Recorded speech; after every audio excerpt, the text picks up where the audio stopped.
Hi there, this is Iryna Barnett, and I love having conversations about life's defining moments and understanding human experiences. Moments That Define Us podcast is dedicated to healing the world one story, one defining moment at a time. So let's get into another conversation. Hi everyone, welcome to another episode of Moments That Define Us. I'm your host, Iryna Barnett. I am sitting today with an amazing woman.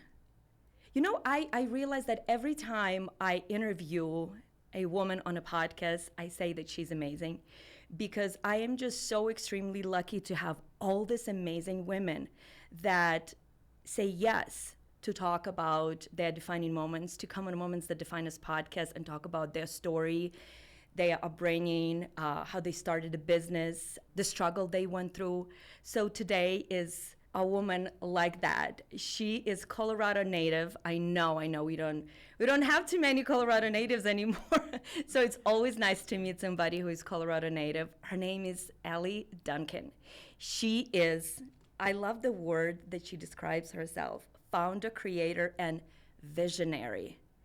Visionary, that's an amazing word, of Urban Sanctuary, which is a beautiful yoga studio in historic neighborhood of Denver called 5 Points. And what I learned about this neighborhood, and we're going to talk more about this, that it's called Harlem of the West. So it's one of the oldest neighborhood in Denver and the most diverse. So I would like to welcome Ali Duncan to Moments That Define Us. Hi, Ali. Thanks for having me. Thank you so much for saying yes. I know you have a lot going on in your life. You're a business owner, you have a lot of other things that you're doing, but I always wanted to acknowledge just how grateful I am to anybody, especially like strong, amazing, badass women that come here and sit in front of me and say yes to the conversation. Awesome. So thank you. Thank you. So as I mentioned that you own this beautiful yoga studio, and as I told you before we hit record that it's not like any other yoga studio I've ever seen, and we're gonna talk a lot about your yoga studio and the mission and vision.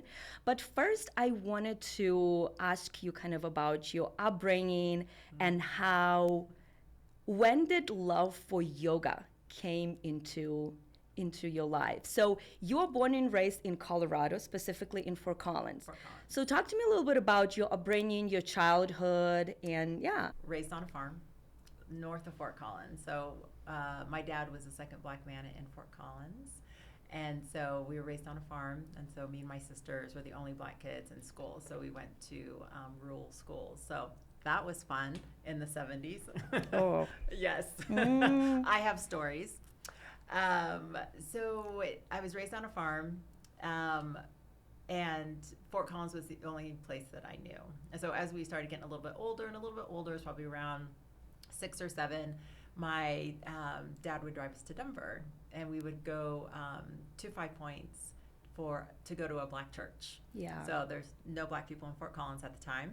And so that was my first exposure to being around a lot of black people. In my mind was a lot of black people. And then we would drive back home to Fort Collins. So we were raised super religious, very, very religious. Church, Sunday morning, Sunday evening, Wednesdays, and then sometimes Mondays. Very religious. And so that's just how I was. That's how I was raised. That's how I was taught to see the world, was through the lens of the Bible. So then things started to shift, and I left the farm after my mom and one of my sisters left. Mm-hmm. And then I just entered into the city, which was Fort Collins. And for me, that was huge. It was so big. When you grow up on a farm, which also something you and I have in common, I grew up on a farm in Ukraine. So okay. I always like to talk to people because there's so much in common. When you grow up on a farm, when you go to a city that we know Fort Collins is not a big city, it's a college town, but that seems big, right? Right. You mentioned something that I hear a lot when I talk to black women. They often say, I was the only one, the only one at school, or the only one at my company, that phrase, the only one. So I wonder, how did that affect you being, like you mentioned, in Fort Collins where you were growing up, there was no black people. And then you come to 5 Points, which was historically black or is historically black neighborhood. You saw a lot. So how did that shift start happening for you? Oh, at home there is, I'm only one, and then I go to church, I go to this neighborhood, and I see so many people that look like me. I see representation of myself. So I saw a representation of myself in the church, and then I would go back to my reality, which was Fort Collins. Yeah. But when we moved down to Denver, I think it was like 2013, and then I opened up the studio in 2016. I seriously thought that, okay, we're in 5 Points. I'm a black female, black woman. Students are just going to be coming in to do yoga. So it took me until 2020 to build up the black community that I have now. So 4 years. Yes. Yeah, because Denver isn't as black as I thought it was. It is not. It is not. No. If you go, like, for example, so my husband is from Tulsa, Oklahoma, right? Mm-hmm. And so when you go to Tulsa, for example, we always like compare. Right. No, Denver is not as diverse as people think. Right. You know, when you come from, so I've been in the United States for almost 22 years, and I used to live in the mountains, small town here, Snowmass, Aspen area. Okay. Not a bougie life that people like, oh, Aspen. No. Say less. Right? When I used to come here visit friends, and I would go to the jazz festival in 5 Points. Okay. I was like, oh my gosh, there's so many different people. There's so much diversity. But again, you come into one neighborhood. Right. When you look at the city as the whole, Yeah. it's not as diverse as people think. Sadly, it had to take the trauma around 2020 of the pandemic to have people really start to reach out to find something that they could connect with, and that's what shifted. The black community coming into urban. You know, when I was doing the research, and I told you I my introduction to Ali was through social media, which I want to point out that is a great thing about social media, because you can meet so many amazing people. And I was going through social media, and then I see this video, and it's Ali, and you were doing an interview with the local news station, and what you said in that interview, you said that your yoga studio is the first black-owned yoga studio in the city. Yeah, it's the at the time it's the only black-owned studio in Colorado. So there's no other. Oh my gosh! So before 2020 or before 2016, I think there was like a black-owned studio, but it was Bikram. I want to say that one was owned by, but that was years ago. And then that went away, but mine at the time, and still is now, the only black-owned yoga studio in Colorado. Yeah. Yeah. So yes, and we did research. We did research, and if anybody knows of anyone else, I mean, that would be great. You know what? Still, I don't want to say shock me, because nothing shocked me. We're in the state of the world we are in, the state of where a country stands, so nothing shocks me anymore, right? Nothing is like, oh, I can't believe this is happening, because but still in 2026, the only just not okay, just I don't know. It's still kind of shocking. I wanted to ask you something about what you mentioned about how you were growing up religious, super religious. Another thing we have in common. I was wondering how kind of growing up religious made an impact in your life, and are you still religious? Do you still go to church, or do you say now I am more spiritual than religious, because that's what people say who kind of move away from religion, who are just not religious at all? Give me some thoughts. I'm not religious at all, not even a little bit. So I have 2 older sisters, and they were 15 months apart. Okay. So there's 3 of us. We're 15 months apart, and my oldest sister, very religious still. My dad and my mom are still very religious. Okay. Me and my other sister, not religious at all. So, Yeah, I stepped into the biggest thing that shifted me is I became a police officer in 2003. I was the first and only Black woman police officer Fort Collins has ever had. And I don't think they've had one since I've left. But one of the ladies who worked in records, we just connected. And she asked me if I wanted to have a massage. And I was like, yes, absolutely. So she did Reiki on me.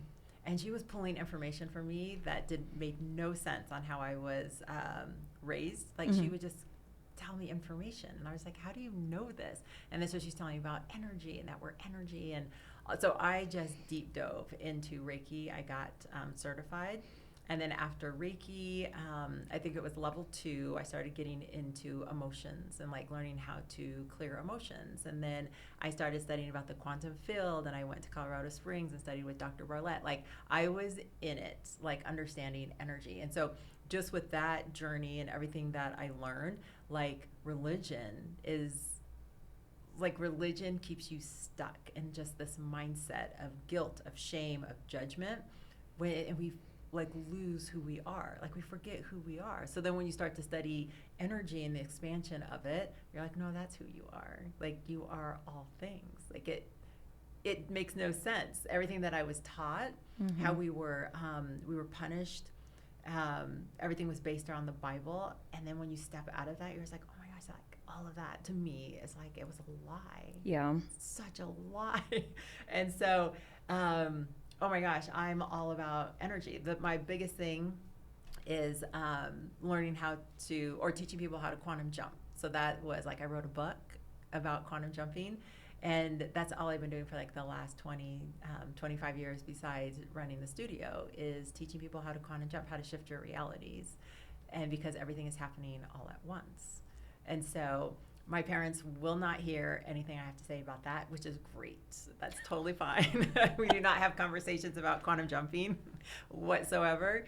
And I loved how I was raised. At the moment, I absolutely hated it.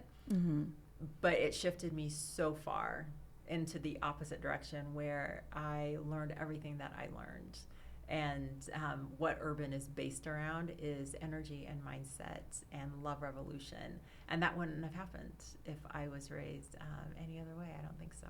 I feel like some defining moments happened for you when you were a policeman and meeting this woman and kind of, sometimes don't you think it's like, it's so crazy and beautiful and wonderful how sometimes we have, like now when you look back in your life, right? Like, oh, if I didn't meet her, I wouldn't be here, just like all these people come to our life for a reason, Can you explain for people who don't know what Reiki is?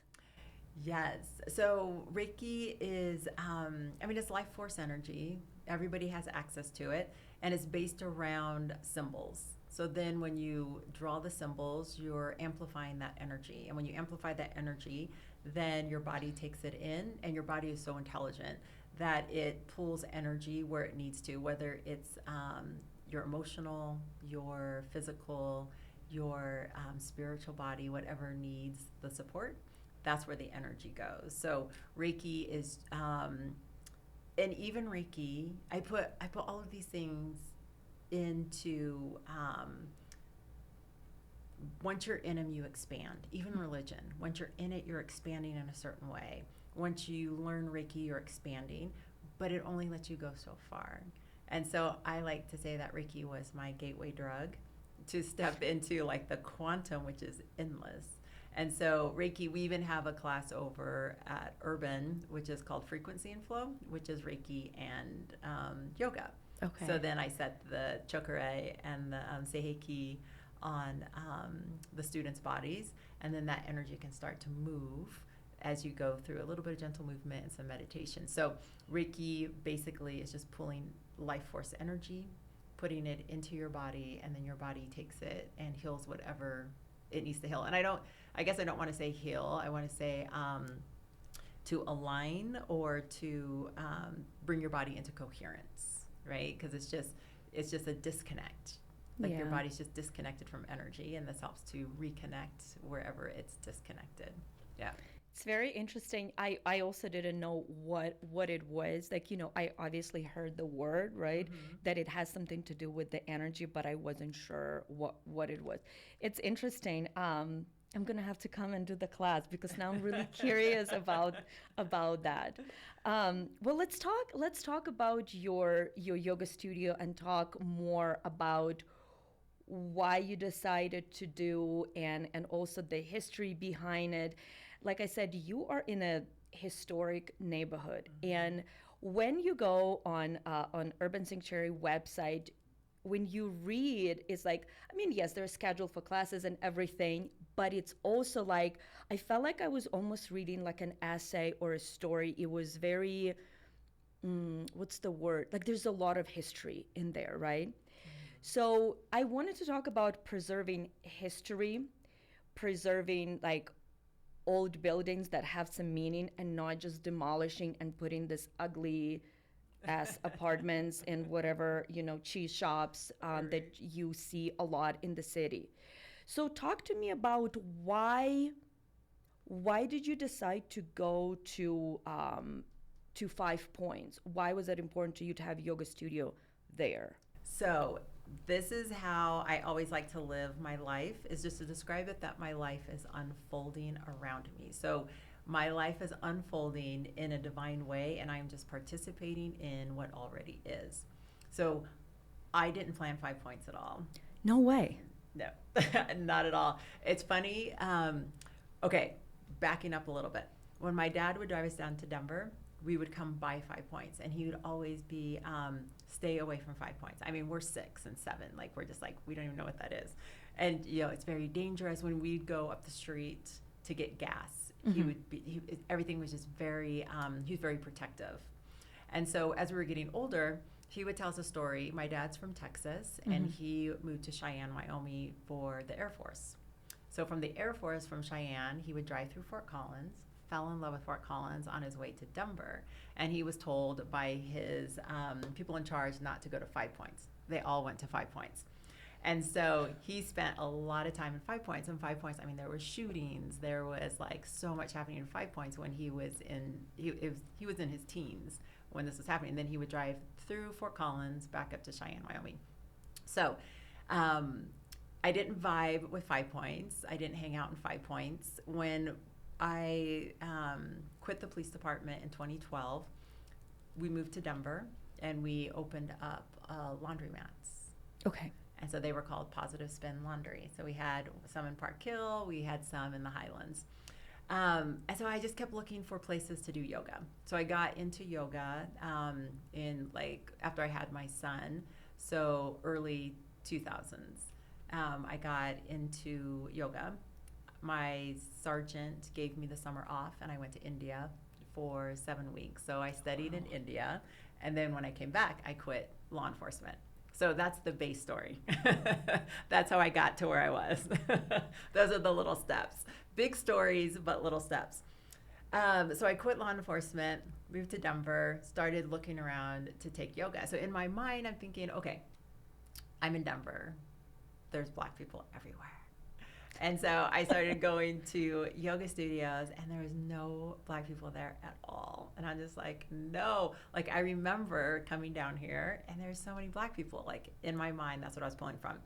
So no, I was still the only Black person on my yoga mat in Denver. And so I couldn't find a place that vibed. And so I was just like, you know what, I'm going to open my own space. And I wanted to open my own space to see clients, because I was still doing Reiki, emotional clearing, and energy work. Even when I left Fort Collins, I was doing that type of work alongside being a police officer. So I would see clients when I wasn't working on patrol.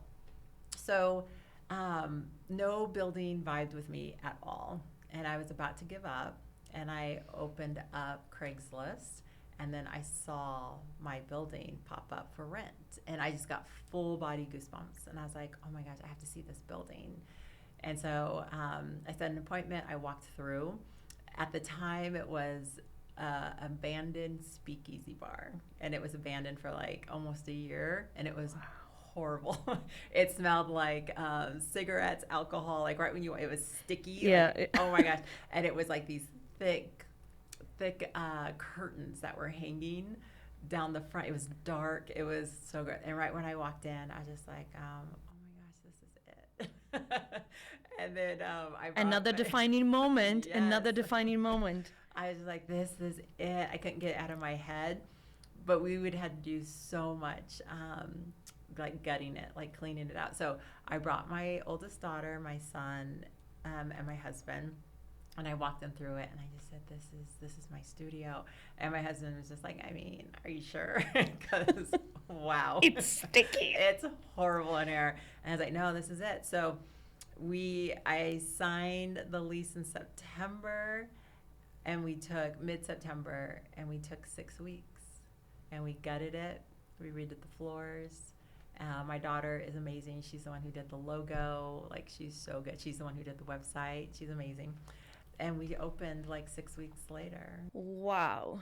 Like I said, so many defining moments. Yes. Because what's interesting about your story, you were not just a woman who was just interested in taking classes, right? You were like, I wanted to teach other people. And what an amazing story about the building. It doesn't have to always be the shiniest thing, but it's like, I believe in that. Like when you walk in, especially about the building, right? Mm-hmm. I had the same feeling about my home that we live now. I was like, this is a house, Right. and how you saw, even when you saw it, even when you saw it on the picture, like there is something out there in the universe. It can't just be happening for no reason. Like Right. right? No, it's crazy because when we start to talk about quantum jumping, like there's a version of me that already started urban. And so this version right now is aligning up with it. So then those goosebumps, that alignment is just basically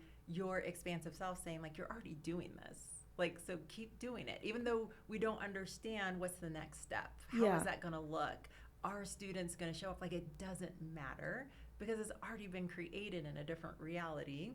You're just aligning up with it. And so I always go off of the goosebumps, just like, no, I'm supposed to be doing this. It doesn't make sense. Like right now in this moment, this 3D, it does not make sense, but it always aligns because it's already been created. Like it's already here. Yes, but also like I like how you said I was almost ready to give up. Mm-hmm. And something told you not to give up. You know what I mean? Yes. Again, I know some people say, oh, energy, blah blah blah. It's like whatever. Like you even mentioned like your parents don't want to hear about this, and there are people who are, I don't know, whatever their beliefs are, but there is, like, you can't deny that there's something there that's pushing us, that's putting us in the right direction, I really, really like that story. But what I also learned about the building, that it's a very historic building. So Frederick Douglass' two sons started Douglass Undertaking Company. And as you mentioned before you took off, there was a speakeasy bar, there was other companies, other establishments that were there. And so that building is still like that historic building that didn't get demolished in 5 Points. Mm-hmm. And now you are coming there, being a Black woman, opening the first Black-owned yoga studio. I think it's so incredible that your energy, your sources, everything that led you to this point. It's it is the building itself, and the essence is still there, even when it was a speakeasy, the abandoned speakeasy. Like right when you walk in, like still it has a feeling. So even though it was disgusting when we first walked in, there's a feeling. And everybody who walks into urban over the last 10 years has said the same thing. Like right when you walk in, it's just like, it's so peaceful. So it's just the space, the energy that was created in the 1800s from Frederick Douglass's grandsons to create this space that it obviously had so much love, so much compassion, caring for the mortuary that was there. So when you go to the front door and you look up, mm-hmm. there is the original, like everything's original, and it has the urn carved into it.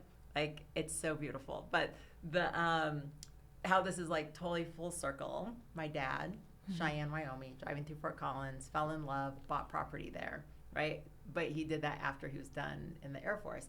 So I told him, I said, hey, Dad, I'm opening up my yoga studio in 5 Points. So he was very concerned. He's like, you cannot be in 5 Points. And I was like, no, it's totally different. It's extremely different from what you remember it to be like.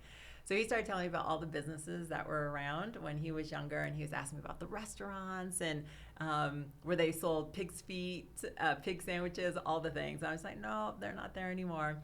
And he goes, okay, there was a pool hall. There was a pool hall there on Welton Street, and it was a pool hall during the day, and then in the evening they gambled in the back. And then he was telling me about the story, and I just said, Dad, that's my building. Gosh. So my dad used to come to my building in his late teens when he was sneaking off from the Air Force to shoot pool and to gamble. And I was like, that's my building. And so I just like, so my dad was there. Oh my gosh, Ali. I know. And I would take pictures of it, and he's just like, yeah, that's the building. And I'm just like, I know. I know. And so once I put everything into that building to create that studio. And in,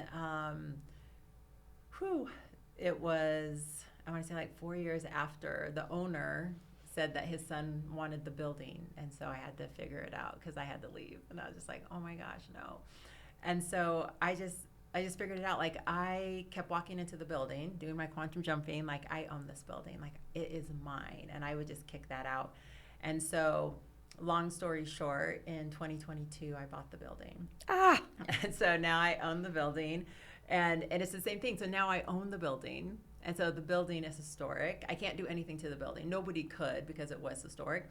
And so we just reopened the building back up because I got a grant from Historical Denver to new roof, new HVAC, new everything. So I had to close the studio in November of 2025, and we just opened mid-March of this year. But it's that. It's the building was already rehabbed, right? So then it's just that alignment with these moments that are showing up. Like, okay, there's moments that you can own the building or you can walk away. Like, what do you want to do? Yeah.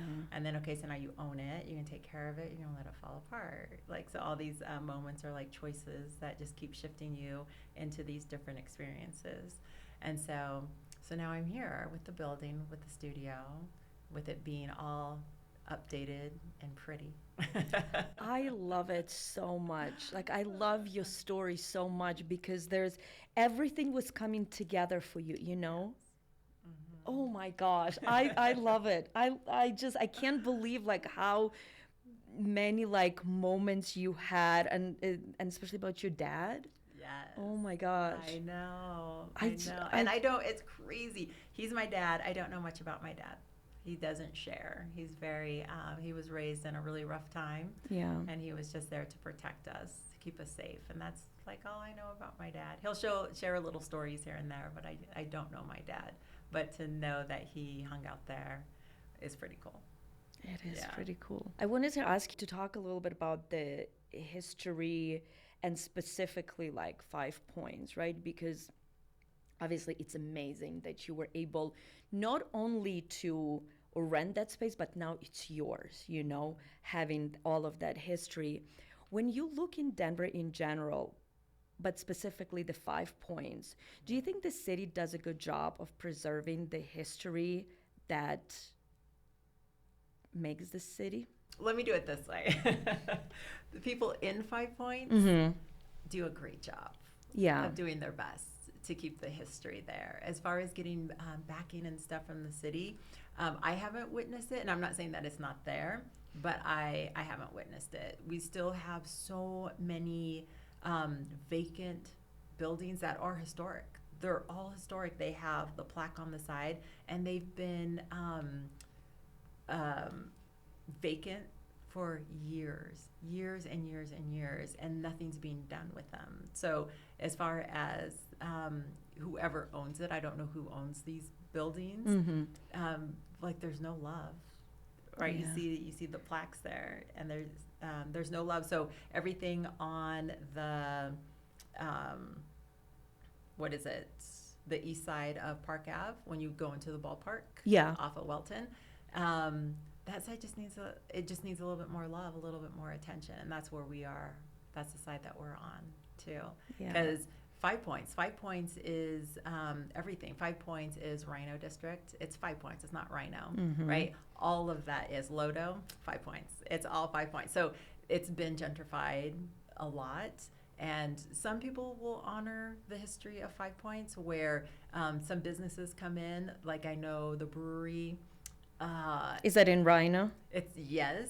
Well, And it's from Fort Collins. It's Oh. a brewery from Fort Collins. They opened up a location, but they say 5 points, and so they're being really they honor that space.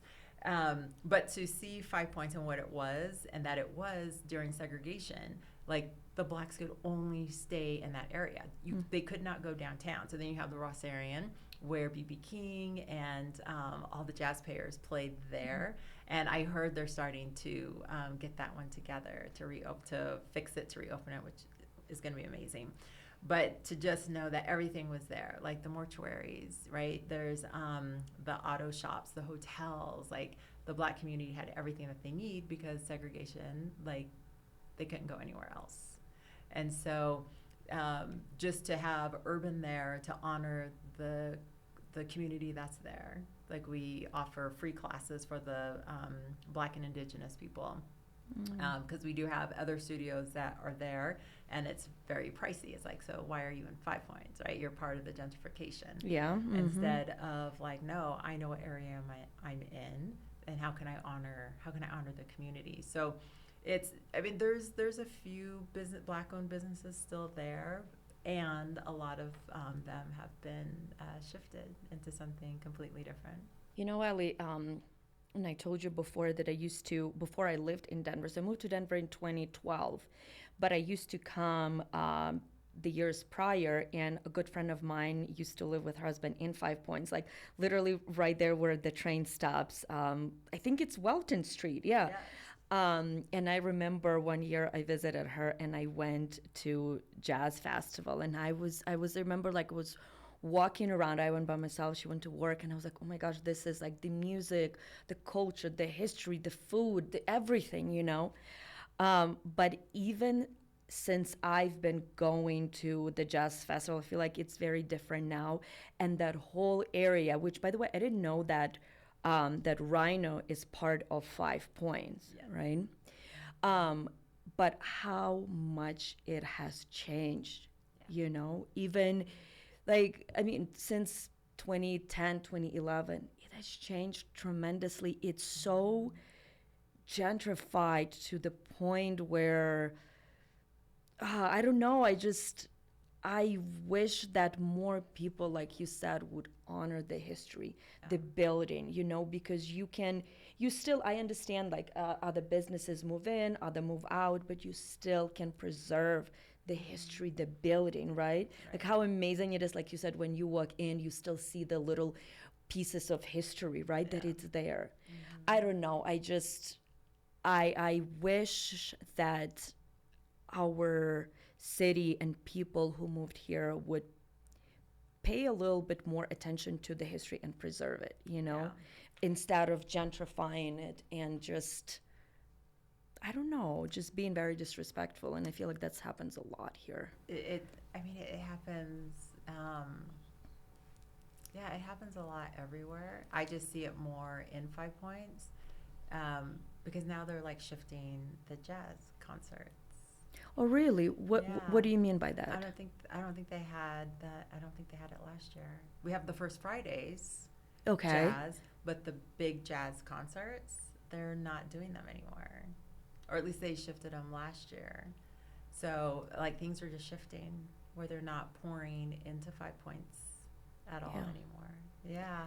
So, and it's and you can feel it. You can sense it. Yeah. Mm-hmm. And so it's and that's what I find to be, I wouldn't say it's a challenge, but definitely being there, being different. All the classes that we offer are, I mean, it's yoga, it's vinyasa, it's Kemetic, it's hatha, it's yin, but it's just the vibe. The vibe is majority of my teachers are black or brown, and I have 23.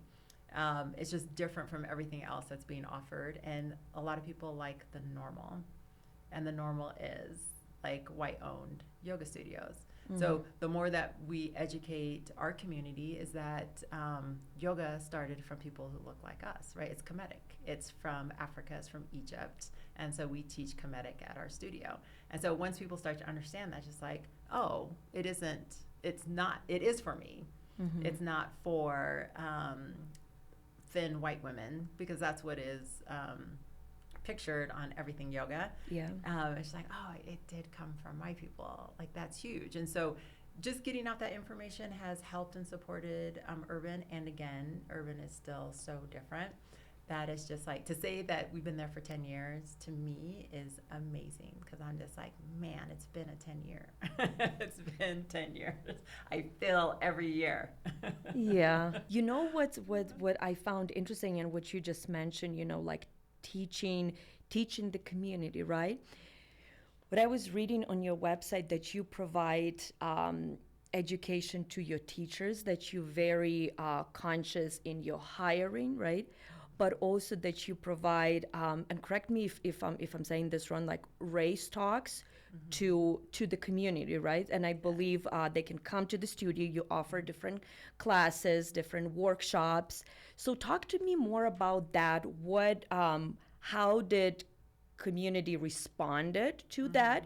Because you're right, I haven't seen yoga studio offering anything besides yoga, which is why what draw me into you to you as a person and to your yoga studio is like, wow, this is very interesting, this is very different, this is very cool, this is very historic. So talk to me a little bit more about those classes and the community response to it. It was anti-racism, and we opened those up to the community. So for people in white bodies, black bodies, brown bodies, everybody can come together to have a dialogue. So that was led by Demita Finney, and she holds space amazing, and she's deeply melanated, and she loves doing this work. Like, she loves it. And just to be in a space where white bodies say things, because we go around, we ask questions, right? We have a topic, and then we start to talk about that topic. And then, so what most people don't understand is that everybody is racist or has a racist ideology, because everybody does. And everybody in a black and brown body has internal racism. You literally cannot, if you're born in this country. It's impossible, because that's what all our systems are based on. Yeah. And so to have a conversation where words come up and are shared, but it's in a place that, okay, you're about to be corrected. You're about to be corrected. And so then people can learn from it. So they can learn from it. Just like, oh my gosh, this is how I thought this whole time. This is how I viewed the black and brown community. Oh my gosh, these are the words that I've been using, and I see where, man, that is racist ideology. And then to go out and then to start doing the work to, like, correct your friends, to bring awareness to how they're showing up, because it's not black and brown and indigenous job to teach white bodies on how to actually show up. Like, do your own research. So for us to offer that, to have Demita just be in it and love what she's doing, was absolutely amazing. It shifted so many people's awareness about how they show up and about the black community, and how like there's no such thing as microaggressions. Like, everything is macroaggressions, no matter like how they show up. And just like, oh my gosh, I need to be so mindful of this. But yeah, it did bring our community together really deeply, and we won't be doing it this year. Demita stepped away from it because it wears on a person to have to show up and get to show up and hold space in that way. And so yeah, I'm letting that one just be what it is for now. I don't know if I'm gonna have it come back, but we had it for like 3.5 years. Yeah, so it's powerful. Can I ask, what was well, first question, in those classes, did you have primarily white people or black people, or kind of both? So that's the first question. And the second question specifically about white people, because it is deep work that specifically white people need to do, right? To recognize that racism still exists, what like people like to say that it doesn't because, for whatever reason, um, that the system here are built. Like when you start digging into anything, Yes. It's crazy. So I wonder, like, what was the reaction of white people to this kind of Yeah. conversations? Yes. Yeah. Everybody who participated was very respectful. Lots of tears, and especially when people started to understand, like when they started to see themselves, like really see themselves. Lots of tears. As far as the numbers of white bodies versus black bodies, it ebbed and flowed. It ebbed and flowed. Sometimes there was a balance. Sometimes it was more white bodies. Sometimes it'd be like more black and brown bodies. So whatever was called in, I guess energetically, then those people showed up. But people would come, the white bodies, we'd have probably 6 of them that came to every single one of them. And they're just like, I want to learn more. Like, I really want to do my part to shift it. And then for some, it's too much. Like, it's too much to see that you are a part of a system that was built for you, that benefits you. And now we're asking you to start making some shifts or some changes. It's way too much. And then for some, it's just like why would I give up that power? Yeah. Insane. I like it exactly where I'm at. Yeah. So we had reaction, like all types of reaction, but no, there was no fighting, no arguing, nothing like that ever, not once. Yeah, it's hard sometimes to see how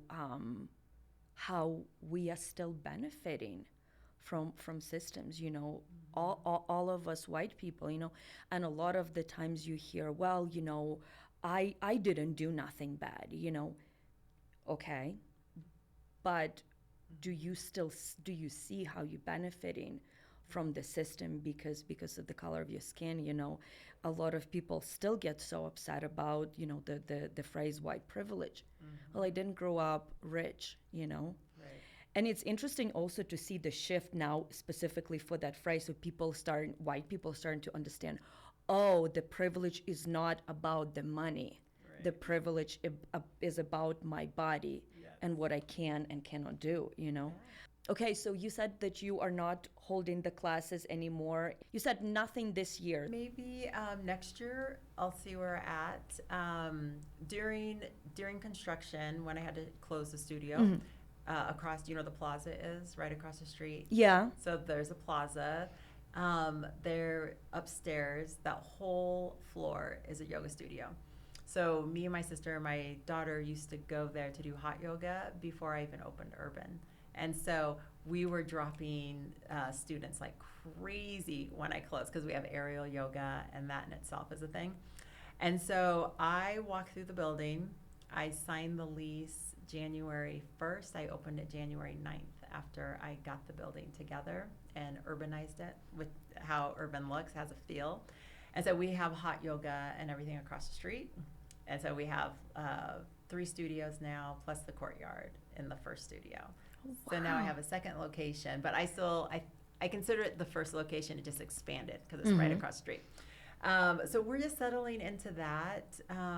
Everybody's kind of stepping back because last year was a year as far as just, it was just, I wouldn't say it was bumpy. It was challenging. It was rough.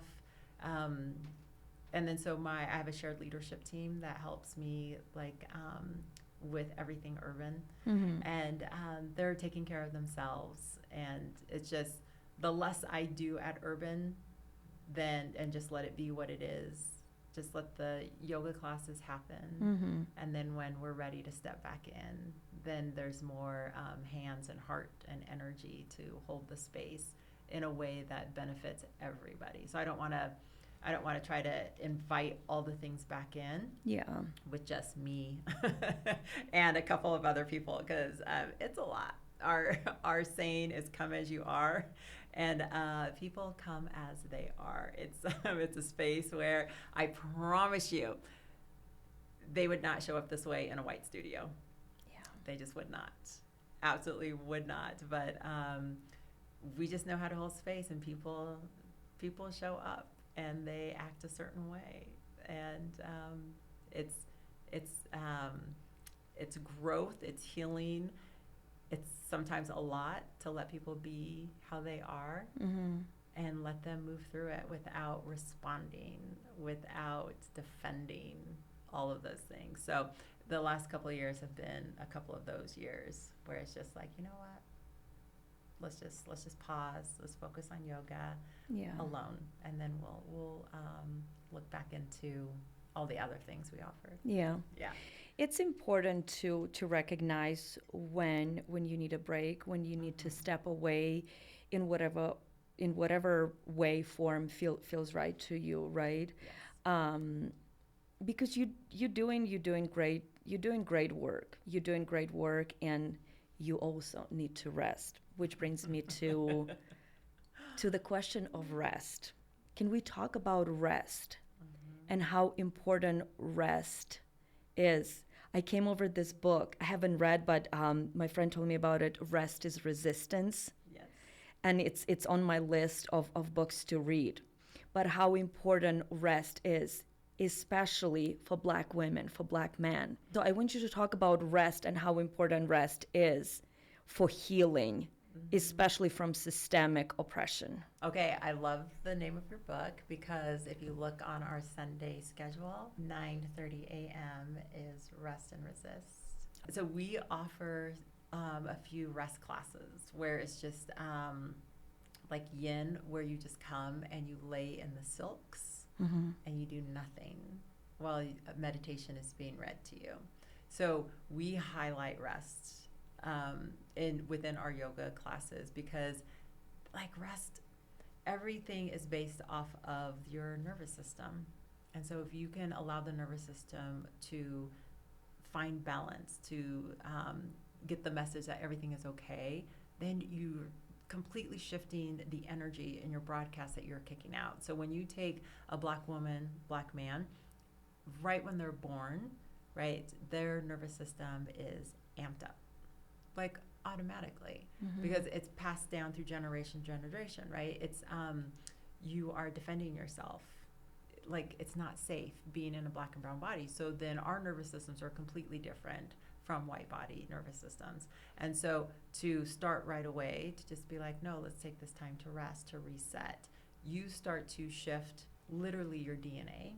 You start to shift what you create. You start to shift what you choose, how you create your own reality. All comes from rest. It does not come from hustle. It does not come from buying into the dream that this country has created for us. That literally keeps you stuck in the same cycle over and over and over again. And then you pass that same cycle on to your children. And then you're just in it. Like, you're just in it. And then, because when you step outside of the idea of hustle, of work, of the 9 to 5, like, that's where creation actually happens, is when you rest. And then for Black and brown bodies to start to understand this is literally magic. It's magic, because it all comes from your broadcast. And this is all science. It comes from your broadcast, your thoughts, your emotions, literally align you up with an experience. It has nothing to do with hustle. The universe doesn't care about your hustle at all, not even a little bit. So that is like the foundation. That's the foundation of healing, of creating something completely different, is rest and resist. And that's why it's not advertised, because corporations don't care if you rest. They like, work for me until you die. Yes. Until you die. And then when you dead, we're gonna replace you the next minute. I like how you describe rest. Yeah, because if we don't rest, we are not healthy, we cannot provide, we cannot do more, we cannot create more. We're just all exhausted zombies. Exactly. Walking around. And when we don't rest, we're basically supporting the system that is running this country. So when you have stress, when you have overwhelm, when you have anxiety, you get sick, right? Because it's a disconnect of your body. So then when you get sick, you need pharmaceuticals. So then you buy the pharmaceuticals, There. and then the pharmaceutical gets their money, and they ship. It's this huge thing. It's just this huge cycle that they benefit from us not resting and for being unhealthy. Like, Yeah. that's what runs this country. Like, it's insane. Yeah. So rest, people. It's important. It's so important. Like important rest and then Yes. create and Yeah. and take care of yourself because like I said, they advertise this hustle culture, but nowhere do we hear rest is so important. I want to say there's 3 things that speed up aging, and it's breathing super fast, eating too much food that ages you so much Stress, like faster. a lot of people stress eat. Yeah, stress eat, and your body functions so much better when it's hungry. So when you start to fast, when your body's hungry, your cells will literally eat zombie cells. When you have no food in your body will start to heal itself. So we eat way too much. We breathe too fast, we eat way too much, and we think too much. Everything's just go, go, go, go, go. And that speeds up our aging. So when you cut back on all of those things, you slow down aging. Your body is so much healthier when you just slow down. Slow down your breath, like slow breaths. Slow down your thoughts, which is meditation, which is prayer, whatever you want to call it, right? And then slow down your consumption. We consume so much. Like stop consuming. Like, and just be. That slows down aging. But Ellie, like if we are not overthinking, breathe really really fast, how are these companies that do anti-aging creams and serum make money? Exactly. I mean, we have to. They have to make money.